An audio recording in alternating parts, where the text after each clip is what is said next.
ഇനി പിക്സൽ ഫോണിൽ ലൈറ്റ് എത്തും.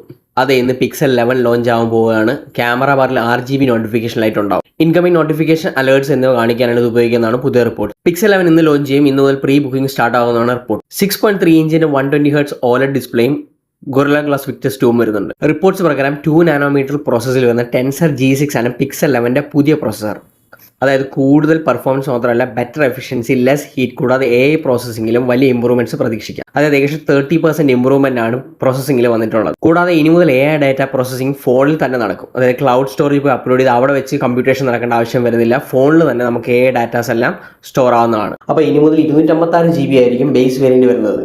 12 GB റാം അല്ലെങ്കിൽ 256 or 512 GB സ്റ്റോറേജിൽ അവൈലബിൾ ആണ്. ക്യാമറയിൽ 48 MB മെയിൻ ക്യാമറയും 10.8 MB ടെലിഫോട്ടോയും 5x ഒപ്റ്റിക്കൽ സൂം വരുന്നുണ്ട്. പിന്നെ 13 MB ഒരു അൾട്രാ വൈഡ് ഫ്രണ്ട് ഫേസിംഗ് ക്യാമറയുണ്ട്. ബാറ്ററിയുടെ കാര്യം നോക്കുകയാണെങ്കിൽ 4985 mAh ബാറ്ററിയും 30 വാട്ട്സിന്റെ വയേർഡും 15 വാട്ട്സിന്റെ വയർലെസ് ചാർജിങ്ങും വരുന്നുണ്ട്. റിവേഴ്സ് ചാർജിങ്ങും ബൈപ്പാസ് ചാർജിങ്ങും വരുന്നുണ്ട്. പക്ഷേ ഫാസ്റ്റ് ചാർജിങ് 30 വാട്ട്സ് തന്നെ എന്നതൊരു ഡൗൺ ഗ്രേഡ് പോലെയാണ്. ആൻഡ്രോയിഡ് വേർഷൻ 17 ആയിരിക്കും കിട്ടുന്നത്. അപ് ടു 7 മേജർ ആൻഡ്രോയിഡ് അപ്ഡേറ്റ്സും കിട്ടും. ഇതുകൂടാതെ ultrasonic finger print, IP68 rating എന്നിവയുണ്ട്. പിക്സൽ 11 ഹാർഡ്വെയറിനേക്കാൾ വലിയ ഫോക്കസ് AI ഫീച്ചേഴ്സ് തന്നെയായിരിക്കും എന്നാണ് പ്രതീക്ഷിക്കുന്നത്.